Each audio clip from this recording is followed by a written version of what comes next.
The greatest con of the 20th century was not a military operation, but a financial one.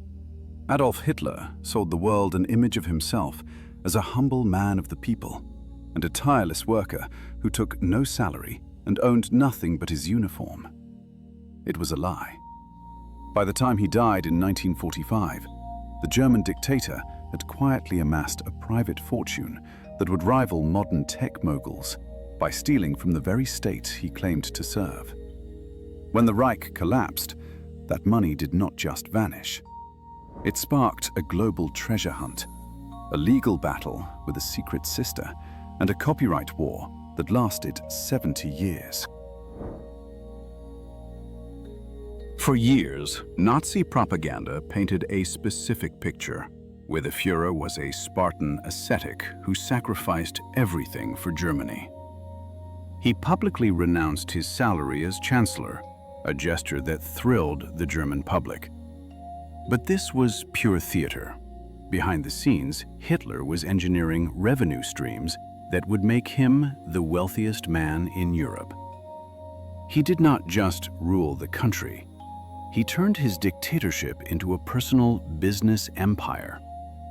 While the average German worker earned about 1,200 Reichsmarks a year, Hitler's private income eventually soared into the millions. The man who claimed to have no bank account was actually sitting on a mountain of cash and was about to use the tax code to keep it all.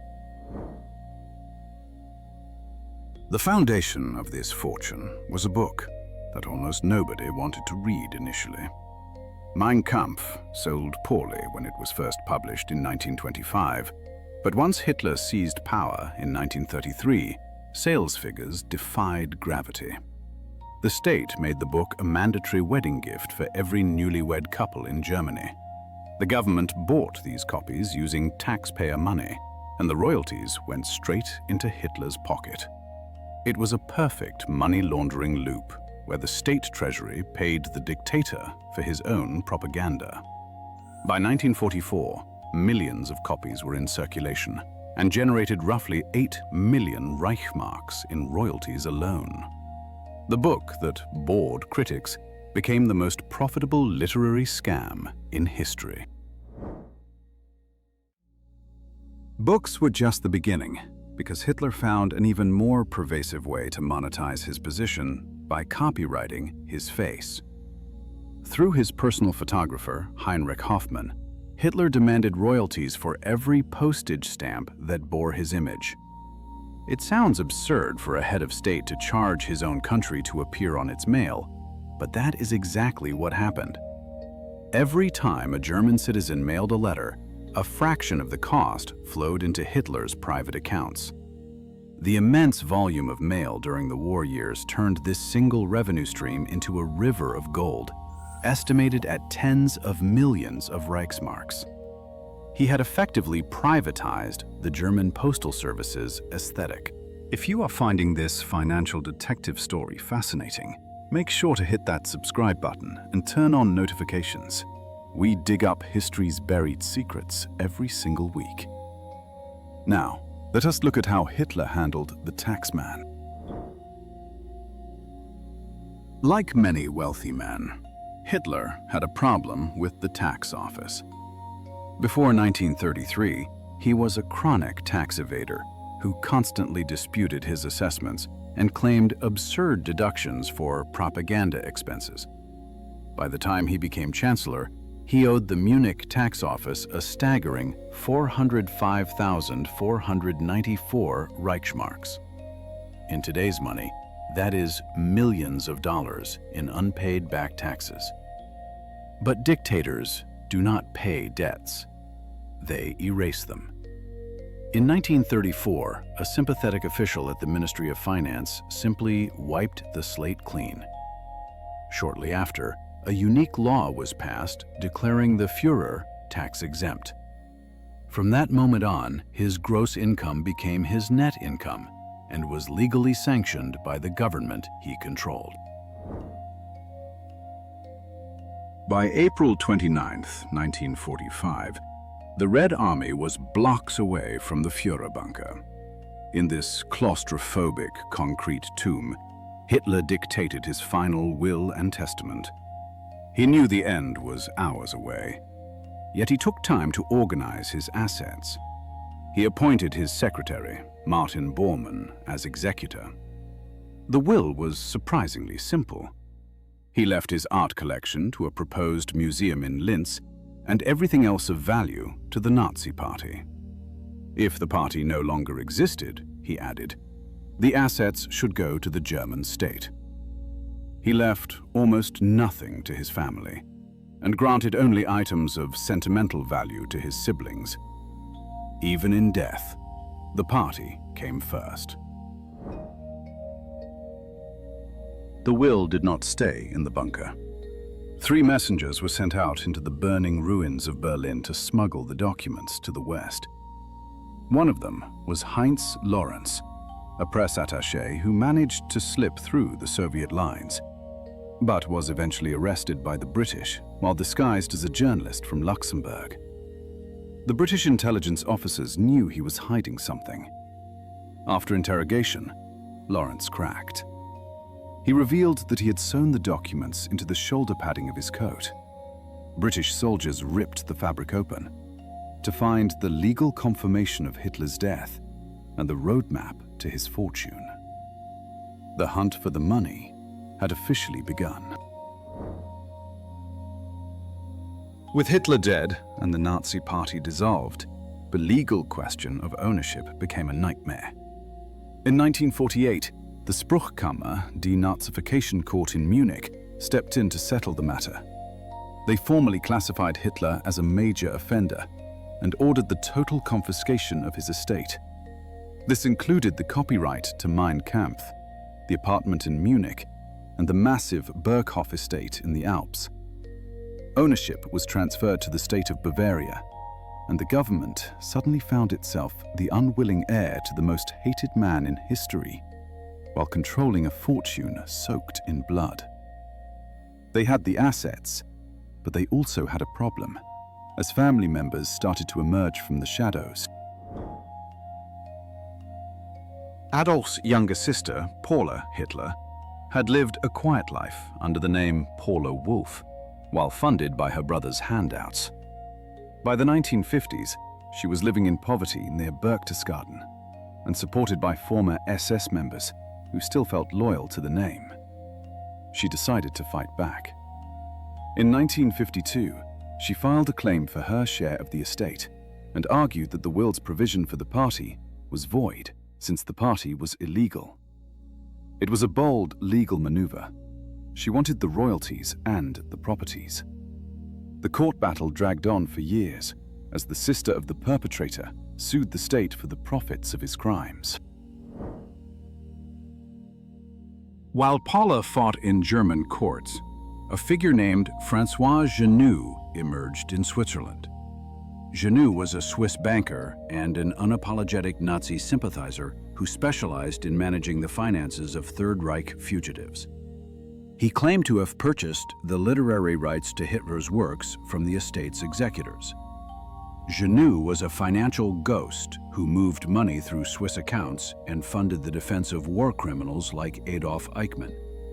He successfully monetized the diaries of Joseph Goebbels, but Hitler's millions remained elusive. Genoux's involvement fueled rumors that vast sums were still hidden in numbered Swiss bank accounts, and investigations in the 1990s would later partially validate these suspicions. Paula. Hitler's legal war ended in a bizarre anticlimax. In 1960, a court finally issued a certificate of inheritance that theoretically awarded her 2/3 of the estate. But the victory came too late.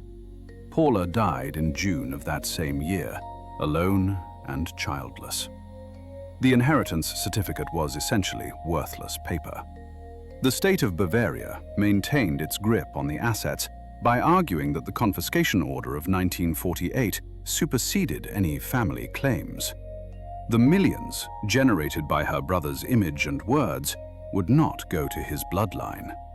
The buck stopped with the Bavarian Finance Ministry.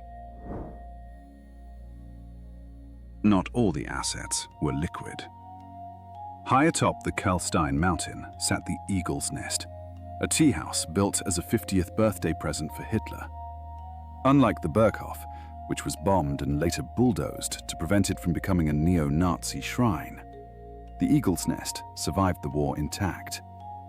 Ownership passed to the state of Bavaria, which faced a dilemma over whether to destroy this architectural marvel or use it. They chose to lease the property to a charitable trust called the Berchtesgadener Landesstiftung. Today, in 2026, it is a restaurant and beer garden where tourists eat schnitzel, where the dictator once entertained diplomats, and every euro of profit goes to local charities. The most controversial asset remained the copyright to Mein Kampf. For 70 years, the Bavarian Finance Ministry used this legal tool not to make money, but to silence the author. They refused to allow any new printings of the book in Germany and used copyright law as a censorship weapon.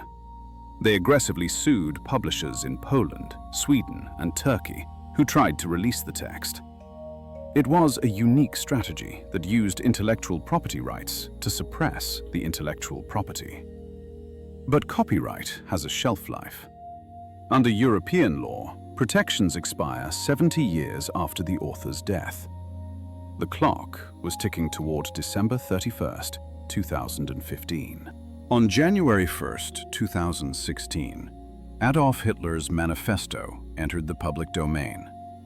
Anyone could now print, sell, and profit from the book without asking Bavaria for permission. To get ahead of neo-Nazi publishers, the Institute of Contemporary History in Munich released a heavily annotated critical edition. They expected modest interest, but it became a non-fiction bestseller that sold 85,000 copies in its first year. The fear was that the text would infect a new generation, but the reality was more mundane because scholars and history buffs bought it to understand the past. The poison had lost its potency. If you buy a copy of Mein Kampf in a bookstore in 2026, the profits do not go to any hidden Nazi fund. For the critical edition, proceeds support the Institute's historical research. For other public domain versions, the profits stay with the publishers, just like any other classic book. The royalties that once made Hitler a billionaire have evaporated into the free market. As for the millions he may have stashed in Switzerland, investigations in the late 1990s found traces of accounts, but the funds had likely been absorbed by bank fees or rendered worthless decades ago. There is one final group that could have claimed a connection to the fortune. Hitler's great-nephews, the Stuart Houstons, have lived quiet lives in Long Island for decades. They are the last of the paternal bloodline.